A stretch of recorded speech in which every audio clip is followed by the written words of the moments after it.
सच्ची मानिए, यदि आप चाहेंगे नाम जप से तो रोग को मिटा देंगे, चाहेंगे तो। पूरे धन्वंतरी जी ने आयुर्वेद का शोध करके देखा तो जो औषधियों में शक्ति पाई गई उससे लाखों गुना बढ़कर के रोग मिटाने की शक्ति भगवान के नाम में पाई गई।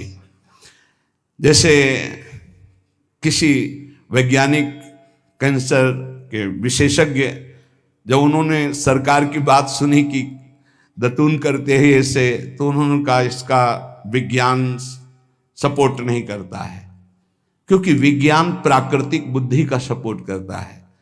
भजन बल से वो किसी के रोग नष्ट नहीं करते थे, बहुत दैन्यता से वो रोग, तो दया आ गई, करुणा आ गई, उस रोग को अपने ऊपर ले लिया और उसके रोग की निवृत्ति कर दी। जैसे भाई जी को करुणा आई, राधा बाबा के रोग को अपने ऊपर ले लिया, उनको रोग की निवृत्ति कर दी। ऐसे महापुरुष जन कर नाम से वो अपने रोग नहीं मिटा सकते थे क्या? अपना पैर कटवा लिया, अपना नहीं करते, क्योंकि लिया है उन्होंने स्वीकार। यही तो संत महापुरुषों की महिमा गाई गई है कि वो दूसरों के लिए अपने कष्ट को बढ़ा देते हैं और उनको पता नहीं है, उनको पता भी नहीं चल। राधा बाबा को तो श्री कृष्ण चंद्र जी ने कहा कि जो भाई जी महीनों से अस्पताल में पड़े, ठीक नहीं हो रहे, वो आपका प्रारब्ध भोग रहे। तब बाबा जा करके बोले भाई जी ने कहा क्यों व्यर्थ की बात कर। जब उन्होंने कहा नहीं श्री कृष्ण ने कहा है, तो उनका बाबा हमें कोई फर्क नहीं पड़ता, लेकिन आपको फर्क पड़ जाता, इसलिए हमने प्रारब्ध को आपके स्वयं ले लिया है। नाम जप से अच्युतानंद गोविंद नामोच्चारण भेषजात नश्यन्ति सकला रोगा सत्यम सत्यम बदाम्यहम। अब आप एक प्रसंग पर ध्यान दीजिए, महाप्रभु चैतन्य देव के जब तीर्थ याटन में महाप्रभु चैतन्य देव विचरण कर रहे थे तो एक नगर में गए, जहां जाते थे हजारों लाखों लोग उनके दर्शन के लिए दौड़ पड़ते थे। महाप्रभु साक्षात प्रेम मूर्ति, और भगवान करुणा करके ऐसे रूपों में आते हैं जगत मंगल करने के लिए। हरि बोल, तो पूरा समुदाय भावावेश में हो जाता, हरि बोल। मोर प्राणनाथ कृष्ण, अश्वप्रवाह तो सब विकल हो जाते। जैसे भरत जी चित्रकूट में सिया राम, तो पूरा चित्रकूट मानो सिया राम में हो गया हो। उस नगर के लोग परमानंद का लाभ लिए, महाप्रभु चैतन्य देव चल दिए। तो एक वासुदेव कुष्ठी थे जिनके गलित कुष्ठ शरीर में था, वो चल नहीं सकते थे, तो घुटनों के बले से रगड़ रगड़ करके वहां आए। जब वहां आए तो भीड़ लगभग जा रही थी, तो उनका कहाँ गए वो सन्यासी महापुरुष जिनके सब दर्शन करने आ रहे थे, मैं नीच भी दर्शन करने आया, कहाँ गए? बोले वो तो चले गए। बहुत विकल हुए, रो पड़े कि वैसे ही दुर्दशा भोग रहा हूं, एक बार नाम सुना था, दर्शन पाने के लिए आया, वो तो चले गए। हाय अब कैसे, मैं चल भी नहीं सकता, दौड़ भी नहीं सकता। इतनी विकलता कि महाप्रभु एकदम खड़े हो गए और दौड़ पड़े वापस और लौट करके आए। ओ जेव देखा सामने गौर वर्ण गौरांग महाप्रभु, चिल्ला कर रो पड़े, अरे करुणा में प्रभु। बोले सिर्फ आपके लिए आया हूं, सिर्फ आप। अब आप देखिए, महाप्रभु ने पकड़कर खड़ा किया, वो रो रहा, छुओ मत, मेरे शरीर में पीप है, दुर्गंध है, प्रभु मैं नीच हूं, छूने लायक नहीं। प्रभु ने खड़ा किया और ऐसे जीव ही गले से लगाया, वो तो चीख पड़ा, प्रभु आपके इस परम पावन देह के स्पर्श लायक ये दे नहीं, नाथ आपके शरीर में पीप लग जाएगी। महाप्रभु ने बिल्कुल नहीं सुना और ऐसे गले से लगाया और कहा तुम्हारे स्पर्श से श्री कृष्ण के आलिंगन का सुख मिल रहा है। जे भी आंख खोलकर वासुदेव कुष्ठी ने देखा तो कहीं कोई कुष्ठ नहीं। वैज्ञानिक मानेंगे इसे? आप चैतन्य चरित्र में पढ़ लीजिए, जे भी महाप्रभु चैतन्य देव ने आलिंगन किया, एक भी कुष्ठ का दाग नहीं रह गया। क्या हुआ? कृष्ण नाम का प्रभाव। एक आत्महत्या करने जा रहे थे, गलित कुष्ठ था, भाई जी के पावन चरित्र में पढ़ लीजिए, तो कंबल ढके हुए उनको किसी ने कहा कि मरने से पहले एक बार भाई जी के पास चले जाओ, ऐसे महापुरुष के दर्शन करके ही मरो जब तुम्हें मरना ही है तो। पर एक बार उनका उद्देश्य था कि भाई जी के पास जाएगा तो इसका विचार बदल जाएगा, आत्महत्या का जो है ये विचार नहीं रहेगा। भाई जी ऑफिस में थे, किसी ने कहा कोई बहुत अपने शरीर को ढके हुए केवल आंख दिखाई दे रही और रो रहा है, कह रहा है एक बार भाई जी के दर्शन करा दो। भाई जी तत्काल भावावेश में हो गए और बुलाया, हाँ क्या सेवा करें, क्या बात, आप क्यों रो रहे हैं? उन्होंने कहा कि प्रभु मैं बहुत पापी और नीच हूं। नहीं नहीं भाई ऐसा मत बोलो, क्या बात है, आप कंबल से अपना मुख क्यों ढके, हटाइए। तो जे भी हटाया तो घाव पीप पूरे शरीर में, गलित कुष्ठ, पापों का बड़ा भारी दंड। सहम गए देखकर भाई जी। उनका नहीं नहीं कोई बात, बोले बस मैं आपके दर्शन करके आत्महत्या करना चाहता हूं, कोई मुझे कहीं समाज में कोई ठौर नहीं, सब मुझे घृणा की दृष्टि से देखते हैं, इसलिए मैं अपने। भाई जी ने कहा नहीं नहीं नहीं, तुम्हारे ऊपर श्री कृष्ण की कृपा है, ऐसे जे ही आलिंगन किया कुष्ठ गायब। चरित्र में पढ़ ले, क्यों? क्योंकि नाम जप है, संकल्प किया उसके, संपूर्ण पाप नष्ट हुए, भस्म हुए, रोग गायब। रोग कहां से होता है? पाप का दंड है रोग, खत्म हो गया। न शाम्ब व्याधिजम दुखम हेयम नान्यौषधैरपि हरिनाम औषधम पीत्वा व्याधिस्त्याज्यो न संशयः। कितना भी बड़ा रोग हो जो किसी और औषधि से न खत्म हो रहा हो और नाम जब किया जाए और संकल्प कर दिया जाए कि ये रोग ठीक हो जाए, तो हरिनाम औषधि से बड़ा असाध्य रोग भी ठीक हो जाता है। बोले कर लो अपनी किडनी ठीक, बीमार तो हो आप। तो सच्ची कहते हैं, वृंदावन में बैठे 100 के 100% में 1% भी इच्छा नहीं कि हमारी किडनी ठीक हो जाए। इससे बड़ा साक्षी हम नहीं दे सकते, क्योंकि वृंदावन हमारा प्राण सर्वस्व जीवन है।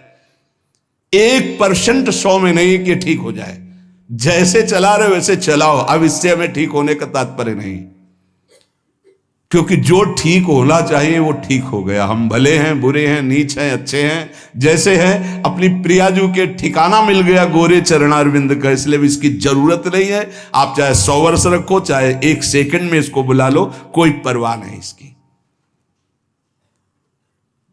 100 गोपाल शास्त्र नाम का रोज पाठ करते थे, गिरिराज जी की परिक्रमा करते थे, पूरा जीवन हो गया था। और पैरालिस आदेश शरीर में उनके हो गया, लकवा जिसे कहते हैं, लकवा ही तो कहते हैं हिंदी भाषा। तो हरि बाबा, पूज्य उड़िया बाबा, ये सब जानते थे, इतने बड़े महापुरुष थे। उनके पास गए और कहा बाबा काहे को लीला कर रहे हो, अगर आप संकल्प करो तो पूरे भारत का पैरालिस ठीक हो जाए, आप अपने क्यों असमर्थ होकर पड़े हुए हो? तो उनका बाबा विनोद क्यों करते हो? क्या मच्छर मारने के लिए ब्रह्मास्त्र का प्रयोग किया जाता है?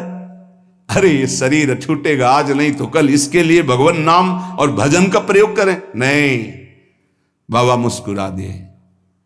पर शास्त्रीय सिद्धांत, यदि आप औषधि से भी नहीं ठीक हो रहे हैं, नाम जप कीजिए और संकल्प कीजिए कि ये रोग ठीक हो जाए, पक्का ठीक हो जाएगा। जब उस पाप की नष्ट करने योग्य आपका भजन बन जाएगा, पक्का ठीक हो जाएगा। आधयो व्याधयो यस्य स्मरणान्नाम कीर्तनात् तदैव विलयम यान्ति तमनंतम नमाम्यहम्। जिनके स्मरण और नाम कीर्तन से संपूर्ण मानसिक चिंताएं, शारीरिक रोग और भी व्याधियां, वो सब नष्ट हो जाएंगी नाम से। मानसिक चिंताएं, कई लोग ऐसे आए कि मैं डिप्रेशन में था, जब से प्रवचन सुना, राधा राधा जपा, सब खत्म हो गया। बाहर से सुनकर राधा राधा खत्म हो जाए, अगर आपको कहीं ऐसा है, इसका मतलब आप बात ही नहीं सुन रहे, नाम ही नहीं जप रहे। अरे नाचने का मन होता है। आधयो व्याधयो यस्य स्मरणान्नाम कीर्तनात्, कोई भी मानसिक या शारीरिक कष्ट उसे व्यापता ही नहीं जो नाम जप कर रहा है। सच्ची मानिए, आप पकड़िए, इस बात को पकड़िए। नाम जप से सब कुछ ठीक हो। एक बहुत डिप्रेशन में यहीं आए हुए थे, उनको हमने बताया सबके जूते साफ करो, यहां सबकी पादुका साफ करो, वाणी पाठ में बैठो और पाओ श्री जी की जूठन, ठीक हो जाओगे। ये कोई आशीर्वाद नहीं था, ये पाप नष्ट करने की प्रक्रिया थी। जब आप सबकी पादुका साफ करोगे तो आपके सारे पाप नष्ट हो जाएंगे। पर देहाभिमान प्रबल, पादुका हम सबकी, ये बहुत बड़ी बात है।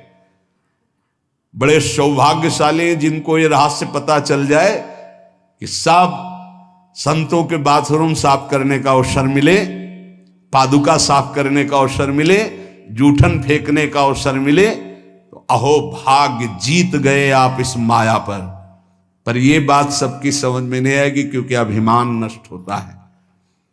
जिस समय आप दूसरों की पादुका साफ करेंगे उस समय आपके पाप और अभिमान दोनों का नाश हो जाएगा। पर ये बहुत कठिन बात है, बहुत कठिन बात है।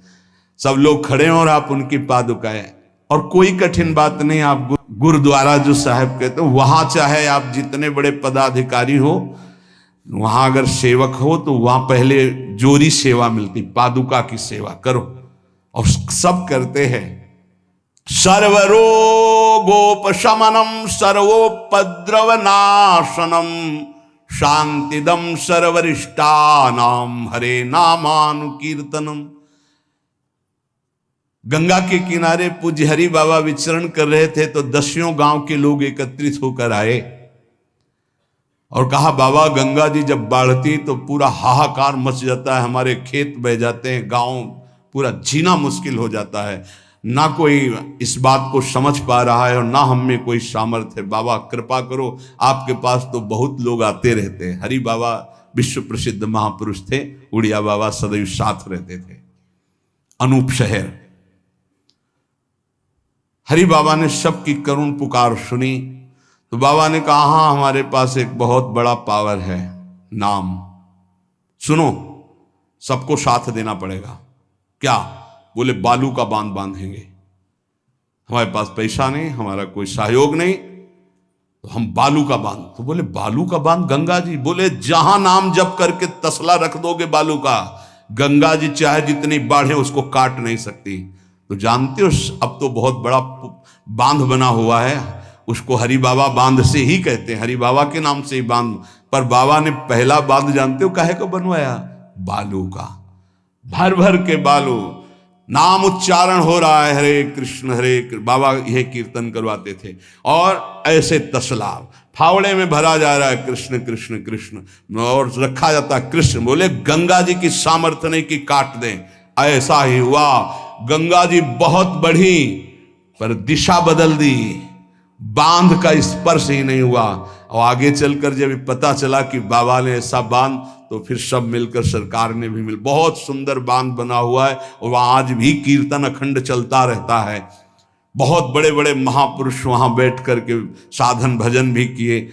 हरि बाबा उड़िया बाबा जब थे तो भाई जी महाराज, बड़े बड़े संत जाकर वहाँ सत्संग करते थे। नाम का प्रभाव गंगा जी ने नहीं स्पर्श किया, उस बांध को जो बालू का बांध दिया गया। आप समझते क्या है? नाम में अपार। कैसे कोई वैज्ञानिक मानेगा इस बात को कि ये नाम का प्रभाव। रोज नाम कीर्तन में वर्षों से एक भक्त जाते थे। बाबा ने पूछा, देखो अगर संत किसी को पूछते हैं तो आप ये समझ लो कि आपके जन्म जन्मांतरों के सुकृत सफल हो गए कि आप उनकी स्मृति में हैं। वैसे तो दृष्टि नहीं जाती, पर सब जब जहां अपनापन हो जाता है दृष्टि, वो भगत नहीं दिखाई दे रहे, तो उनका प्रभु तो आज ही पधार गए बिना कीर्तन के। ये कोई 200-400 वर्ष नहीं हुए हरि बाबा को गए, अभी बहुत 60-70 वर्ष हुए होंगे। उड़िया बाबा, हरि बाबा, भाई जी सब एक समकालीन महापुरुष है। उनका बाबा, उनका तो विमान बन रहा है, वो तो दाह संस्कार के लिए ले जाए जाएंगे। बोले नहीं, पहले विमान यहां लाओ। बाबा घंटा बजा करके बोलते, हरि बोल। मारा घंटा में ध्वनि हरि बोल का, विमान की रस्सी खोल दो। 2-4 बार घंटा जे भी बजा उठ के बैठ गया। बोले ये कीर्तन के बिना कैसे जा रहे हो? अब आप ये वैज्ञानिक कोई मानेगा? ऐसा कैसे हो सकता है? अरे कर तुम अकर तुम अन्यथा कर तुम, जहां सुई का धागा नहीं जाता वहां से अनंत ब्रह्मांड पार कर दे, उसे परमात्मा कहते हैं, उसे भगवान कहते हैं। कीर्तन हुआ, बोले अब जाओ जाओ हमारे हरि के पास। तत्काल मूर्छाई, शरीर छूटा, विमान पे चिता। ये हजारों की भीड़ के बीच में हुआ, कोई अकेले एकांत में नहीं हुआ। कई लोगों को प्रश्न हुआ कि बाबा की वास्तविक किडनी खराब है। किडनी के मरीज नहीं है, शरीर किडनी का मरीज है। लेकिन जब हम होते हैं तब किडनी के मरीज नहीं होते, और जब किडनी के मरीज होते तो हम नहीं होते। ध्यान रखना। अब ये तुम समझो, समझ पाओ तो समझ लो। इस समय हम मरीज नहीं हैं, इस समय डॉक्टर हैं हम। अभी जब इससे उतरेंगे तो मरीज हो जाएंगे, पकड़ लेंगे लोग, वहां खड़े करेंगे। ऐसे बैठे रहना, चलता रहेगा। ये केवल राधा नाम का प्रभाव समझो। ये केवल राधा प्रताप है, श्री जी का प्रताप है, ये नाम प्रताप है। जब साधु नहीं रहता ना तो उसकी जीवनी में लिखा जाता है तो बोले अच्छा ऐसा था, और जब सामने है तब समझ में नहीं आता, माया समझने नहीं देती। यही माया का है कि जब तक श्री कृष्णचंद्र जी अपने परिकर में रहे द्वारिकापुरी में, तो जल्दी कोई जान ही नहीं पाया कि ये द्वारिकाधीश बने हुए अनंत ब्रह्मांडों के स्वामी हैं। पक्का ऐसे ही भगवान और भक्तों की लीलाएं होती हैं। सच्ची कह रहा हूं, ये हमारी कोई महिमा नहीं, ये राधा प्रताप है कि कैसी भी परिस्थिति हो, ये जस गवाना ये उनके प्रताप से हो।